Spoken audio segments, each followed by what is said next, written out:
ना कोणतीही क्रीम किंवा ना कोणतीही पार्लरची ट्रीटमेंट, पण तरीसुद्धा चेहऱ्यावर हवंय अगदी पार्लरसारखा ग्लो, अगदी गोरीपान, नितळ आणि चमकदार त्वचा, ती सुद्धा थंडीमध्ये. हो, या थंडीमध्ये तुम्हाला सुद्धा अशी तुकतुकीत आणि ग्लोईंग स्किन मिळणार आहे. त्यासाठी फक्त येणाऱ्या थंडीमध्ये ही एक गोष्ट मी सांगते त्या पद्धतीनं नक्की वापरून बघा. तुमच्या चेहऱ्यामध्ये कमालीचा बदल झालेला तुम्हाला दिसणार आहे. चेहऱ्यावर कितीही काळपटपणा आला असेल, तुमच्या चेहऱ्यावर पिंपल्सचे डाग धब्बे तसेच राहिलेले असतील, वांग चेहऱ्यावर येतो, अकाली सुरकुत्या चेहऱ्यावर पडायला लागतात, या सगळ्या गोष्टींना हळूहळू या घरगुती उपायामुळे कमी होण्यासाठी मदत होणार आहे. आता थंडीमध्ये ना आपल्या हातापायांची स्किन त्याचबरोबर आपला चेहरा अतिशय कोरडा पडतो, स्किन अगदी रुक्ष कडकडीत दिसायला लागते आणि त्याचसाठी आपल्याला वापरायचं आहे हे वॅसलीन. वॅसलीन म्हणजेच काय, आपलं स्किन प्रोटेक्शन जेली. आपली हातापायाची स्किन असू दे, चेहऱ्याची स्किन असू दे, आपले ओठ असू दे, या सगळ्यांना थंडीपासून संरक्षण देण्यासाठी आपल्या प्रत्येकाच्या घरात अवेलेबल असतं ते म्हणजे वॅसलीन, ज्यामुळे आपल्या त्वचेचं खरोखर संरक्षण होतं. आणि तेच वॅसलीन वापरून आज आपण एक साधा सोपा फेसपॅक बनवणार आहोत. हा फेसपॅक तुम्ही वापरल्यानंतर तुम्हाला स्वतःलाच असं वाटेल की कुठल्या पार्लरमध्ये जाऊन मी कोणतं फेशियल केलंय. तर ना मी 1 चमचा इतकं बेसन पीठ घेतलेलं आहे. आता हे घरी दळलेलं रवाळ असं बेसन पीठ आहे, ते मी 1 चमचा घेतलेलं आहे. जर तुमची ऑइली स्किन असेल ना तर त्यासाठी बेसन पीठ एकदम परफेक्ट आहे. आपल्या एक्सेस ऑइल स्किनमध्ये प्रोडक्शन न होण्यासाठी बेसन पीठ खूप छान पद्धतीनं काम करतं. आता 1 चमचा मी इथं बेसन पीठ घेतलेलं आहे. त्याच्यामध्ये आपल्याला आपल्या किचनमध्येच असणारी दुसरी महत्त्वाची वस्तू ती म्हणजे टाकायची आहे चिमूटभर हळद. हळदसुद्धा घरगुती दळलेली आहे, त्यामुळे मी किचनमधलीच हळद घेतलेली आहे. जर तुमच्याकडे घरगुती दळलेली अशी शुद्ध हळद नसेल तर तुम्ही आंबे हळदसुद्धा टाकू शकता. तर हळद टाकल्यानंतर बेसन पीठ आणि हळद आपल्याला व्यवस्थित मिक्स करून घ्यायचं आहे. हे व्यवस्थित मिक्स केल्यानंतर आपल्या त्वचेचं अतिशय व्यवस्थितपणे प्रोटेक्शन करणं, हायड्रेट ठेवणं, त्वचेवर एक नॅचरली चमक येण्यासाठी महत्त्वाचं आहे ते म्हणजे ग्लिसरीन. ग्लिसरीनसुद्धा आपल्याला इथं टाकायचं आहे. आता थंडीच्या दिवसांमध्ये ना या सगळ्या गोष्टी, ग्लिसरीन असेल, ॲलोवेरा जेल असेल, गुलाब जेल असेल आणि वॅसलीन असेल, या सगळ्या गोष्टी आपल्या घरामध्ये आणूनच ठेवायच्या, जेणेकरून कितीही थंडी जरी असेल ना तरी आपण आपल्या स्किनची व्यवस्थित काळजी घेऊ शकतो. तर आता 1 चमचा इतकं ग्लिसरीन आपण इथं घेतलेलं आहे. आता ग्लिसरीन, बेसन पीठ आणि हळद या सगळ्या वस्तू आहेत ना त्या सगळ्या आपल्याला व्यवस्थित एकत्र मिक्स करून घ्यायच्या आहेत. हा फेसपॅक जेव्हा तुम्ही अप्लाय कराल त्याच्यानंतर तुमच्या स्किनमध्ये इतका तुम्हाला कमालीचा बदल झालेला दिसेल. कुठलीही पार्लरची ट्रीटमेंट नाही किंवा कुठलाही तुम्हाला बाजारामधला कुठलाही महागडा फेसवॉश किंवा कुठलीही क्रीम वापरायची नाही आहे. फक्त या घरगुती गोष्टी ज्या आहेत त्याच आपल्या स्किनवर इतक्या इफेक्टिव्हली काम करतात आणि इतके अमेझिंग रिझल्ट आपल्याला देतात. हाच फेसपॅक वापरल्यानंतर तुम्हाला नक्की कळेल. आता फेसपॅकची कन्सिस्टन्सी व्यवस्थित मेंटेन करण्यासाठी आपल्याला इथे ॲड करायचं आहे कच्चं दूध. कच्चं दूध ज्याच्यामध्ये भरपूर प्रमाणात लॅक्टिक ॲसिड असतं, आपल्या चेहऱ्यावरचा काळेपणा, डाग धब्बे, एक्सेस ऑइल प्रोडक्शन कमी करून त्वचेला अतिशय नितळ, चमकदार आणि ग्लोईंग मऊ मुलायम बनवण्यासाठी कच्चं दूध भरपूर जास्त फायदेशीर आहे. 2 चमचे साधारणतः इतकं कच्चं दूध घेतलेलं आहे आणि व्यवस्थित आपल्याला या फेसपॅकमध्ये टाकून हलवून आपला फेसपॅक जो आहे तर तो तयार करून घ्यायचा आहे. आता व्यवस्थित तुम्ही बघू शकता या कन्सिस्टन्सीमध्ये आपला हा जो फेसपॅक तयार झालेला आहे. पण हा ना नॉर्मल फेसपॅक आपण तयार करून घेतलेला आहे. आपल्याला सध्या थंडीसाठी असा मॅजिकल फेसपॅक पाहिजे की कितीही थंडी जरी असेल ना तरी आपण हा फेसपॅक चेहऱ्यावर लावल्यावर चेहरा अजिबात आकसणार नाही, कोरडा पडणार नाही, चेहरा फुटणार नाही.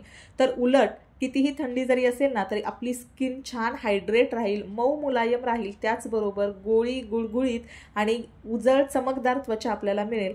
त्यासाठी इथं ॲड करायचं आहे, तुम्हाला जे कुठलं मॉइश्चरायझर आवडत असेल ते मॉइश्चरायझर तुम्ही ॲड करू शकता किंवा प्रत्येकाच्या घरामध्ये थंडीमध्ये अवेलेबल असणारं वॅसलीन ते तुम्ही इथं ॲड करू शकता. आता मी इथं घेणार आहे वॅसलीन. आता वॅसलीन 5 ते 10 रुपयाला आपल्याला मिळतं आणि भरपूर जास्त त्याचे फायदे आहेत. आपल्या स्किन केअर व्यतिरिक्त सुद्धा त्याचे भरपूर जास्त फायदे आहेत. तर इथं हे जे वॅसलीन आहे ते आपल्याला घ्यायचं आहे या फेसपॅकमध्ये ॲड करण्यासाठी. आता मी इथं छोटा चमचा घेतलेला आहे आणि त्याच्यामध्ये आपल्याला अर्धा चमचा इतकी वॅसलीनची क्वांटिटी जी आहे तर ती या फेसपॅकसाठी लागणार आहे.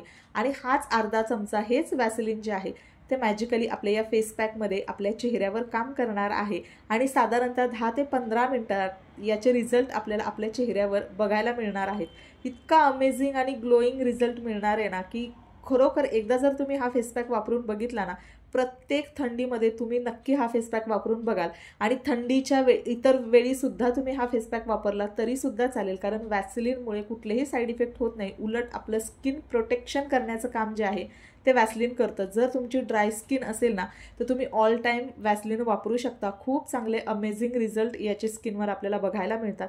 तर छान वॅसलिन टाकल्यानंतर आपल्याला व्यवस्थित मिक्स करून घ्यायचं आहे, कारण वॅसलिन आणि हा फेस पॅक एकदम व्यवस्थित डायल्यूट झाला पाहिजे, तरच तो त्याचे जे रिझल्ट आहेत ते एकदम मॅजिकली रिझल्ट चेहऱ्यावर बघायला मिळतील.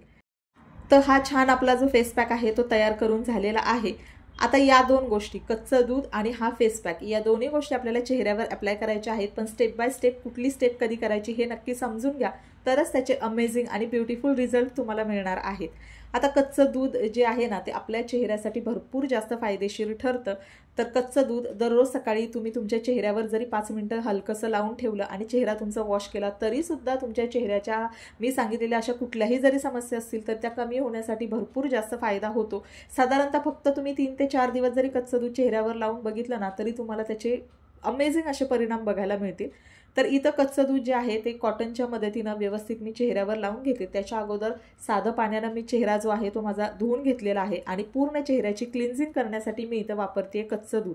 आता जितकं तुम्ही दूध कॉटनच्या मदतीनं छानपैकी स्किनमध्ये व्यवस्थित लावून हलक्या हातानं मसाज कराल ना तर तुम्हाला व्यवस्थित या कॉटनवरती दिसेल की आपल्या चेहऱ्यावरची जी काही धूळ मिट्टी जमा झालेली असते, जी आपल्या डोळ्यांना दिसतही नाही, आपल्या हाताला फीलसुद्धा होत नाही, अशा पद्धतीनं ही सगळी कॉटनवर येते. पूर्ण आपला चेहरा जो आहे तो क्लीन होतो आणि या क्लीन चेहऱ्यावरच जेव्हा आपण कुठलाही फेस पॅक अप्लाय करतो तेव्हाच तो आपल्या स्किनच्या ज्या पोर्स असतात, स्किनची जी आतली लेअर असते त्याच्यामध्ये व्यवस्थित जातो, ॲब्सॉर्ब होतो आणि मग तो ग्लो जो आहे तो आपल्याला चेहऱ्यावर दिसायला लागतो, ती चमक आपल्या चेहऱ्यावर यायला लागते.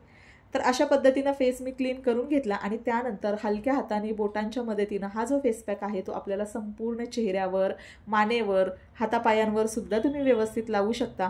आणि इतका आपल्याला हा फेस पॅक जो आहे हाताला मऊ मुलायम अगदी लोण्यासारखा हा फेस पॅक तयार होतो, कारण याच्यामध्ये ग्लिसरीन घातलेलं आहे, दूध आपण टाकलेलं आहे आणि त्याचबरोबर टाकलेला आहे वॅसलिन. या सगळ्या गोष्टींमुळे हा जो फेस पॅक आहे तो अतिशय मऊ अगदी लोण्यासारखा तयार होतो आणि सेम आपला चेहरा जो आहे ना तसाच मऊ मुलायम आपल्याला हा फेस पॅक रिमूव्ह केल्यानंतर तुम्हाला बघायला मिळेल. व्यवस्थित फेस पॅक आहे तो मी चेहऱ्यावर लावून घेते. डोळ्यांच्या भोवती वगैरे तुम्ही पहिल्यांदा लावत असाल तर थोडीशी काळजी घेऊन मगच लावा. राहिलेला फेस पॅक जो आहे तो मी हातावर सुद्धा अप्लाय करून घेते. आता हा फेस पॅक लावल्यानंतर 10 ते 15 मिनिटं आपल्याला तो तसाच चेहऱ्यावर राहू द्यायचा, सुकू द्यायचा व्यवस्थित आणि त्यानंतर आपल्याला पुढची स्टेप फॉलो करायची आहे. आता 5 ते 10 मिनिटं हा फेस पॅक मी माझ्या चेहऱ्यावरती तसाच ठेवणार आहे. पूर्ण जो तयार केलेला होता तो सगळा मी हातांवर वरती अप्लाय केलेला आहे आणि 10 मिनिटं आता मी रेस्ट करून घेते. आता 10 मिनिटांनंतर आपला हाताचा जो फेस पॅक होता तो सुकून गेलेला आहे. चेहऱ्यावरचा पूर्ण ड्राय होत नाही, कारण त्याच्यामध्ये मॉइश्चरायझिंग प्रॉपर्टीज असलेल्या 3 गोष्टी आपण टाकलेल्या आहेत आणि व्यवस्थित चमच्याच्या मदतीनं मी तुम्हाला इथं दाखवते. इतका छान आपल्याला असा अमेझिंग रिझल्ट बघायला मिळतो. इतकी ग्लोईंग आणि नितळ चमकदार त्वचा तुम्हाला इतकं बघून छान वाटेल की इतका छान हा फेस पॅक आहे. आणि कुठलाही आपल्याला एकही रुपया खर्च करायची नाही किंवा कुठलीही पार्लरमधली ट्रीटमेंट आपल्याला तासनतास बसून घ्यायची नाही. आपल्या घरातल्या असणाऱ्या गोष्टी वापरून आपल्या वेळेनुसार आपण हा फेस पॅक चेहऱ्यावरती अप्लाय करू शकतो. शक्यतो कुठलाही फेस पॅक रात्री अप्लाय केला तर त्याचे रिझल्ट खूप चांगले मिळतात, पण तुम्हाला रात्री नसेल तर तुम्ही दुपारी सुद्धा हा चेहऱ्यावरती अप्लाय करू शकता. व्यवस्थित मी आता ह्या चमचेच्या मदतीनं जो फेस पॅक आहे तो व्यवस्थित काढून घेते आणि त्यानंतर नॉर्मल थंड पाण्याने आपल्याला चेहरा व्यवस्थित आपला जो आहे तो धुवून घ्यायचा आहे. तर छानपैकी चेहऱ्यावर ना एकदम छान ब्लड सर्क्युलेशन झाल्यामुळं आपल्या ह्या ज्या गोष्टी आहेत त्याचं मॉइश्चरायझिंग प्रॉपर्टीज आपल्याला या स्किनच्या आतमधल्या लेअरमध्ये गेल्यामुळे ना अशी शायनी, ब्रायटर, नितळ आणि चमकदार त्वचा आपल्याला बघायला मिळते. खूप अशी ग्लोईंग स्किन झालेली असते आणि कितीही थंडी जरी असेल ना तरी असा जर चेहरा आपला असेल ना तर आपल्याला कुठल्याही कार्यक्रमाला जायला अजिबात टेन्शन येत नाही. त्याच्यामुळे तुम्ही फक्त साधा रेग्युलरचा जरी मेकअप तुमच्या चेहऱ्यावर अप्लाय केला, पावडर लावली, लिपस्टिक लावली, टिकली लावली, तरी तुम्ही रेडी टू गो असा लुक क्रिएट करू शकता. कुठलीही तुम्हाला एक्स्ट्रा मेकअप करण्याची सुद्धा गरज नाही. छान पद्धतीनं हा फेस पॅक लावलेला आहे, तो रिमूव्ह सुद्धा केलेला आहे. पण त्यानंतर इथे एक गोष्ट करायची आहे, ती म्हणजे आपल्या चेहऱ्याला व्यवस्थित मॉइश्चराईज करायचं आहे. आता हा इतका ग्लोईंग आणि तुकतुकीत चेहरा इतक्या थंडीमध्ये मिळणार आहे ते फक्त या वॅसलिनमुळेच. तर नक्की तुम्ही हे वॅसलिन अशा पद्धतीनं तुमच्या चेहऱ्यावर अप्लाय करा, पण अगोदर नक्की पॅच टेस्टसुद्धा करा. काही डाऊट असेल तर मला नक्की कमेंट करा, मी तुम्हाला आन्सर करण्याचा प्रयत्न करेन. आता व्यवस्थित इथं माझ्या चेहऱ्याला मी मॉइश्चराईज करून घेतलेला आहे आणि त्यानंतर माझ्याकडे हा फेस रोलर आहे. हा मी थोडा वेळ फ्रीजमध्ये ठेवलेला आहे, त्यामुळे तो एकदम थंड झालेला आहे आणि त्याने ना माझ्या चेहऱ्यावर व्यवस्थित असा मसाज करते. याच्यामुळे चेहऱ्यावरच्या आपल्या सुरकुत्या कमी होण्यासाठी, स्किन टाईट होण्यासाठी भरपूर जास्त फायदा होतो. तर चला, आजचा व्हिडिओ मी इथंच एंड करते. आय होप तुम्हाला आवडला असेल तर नक्की व्हिडिओला लाईक करा. Bye bye.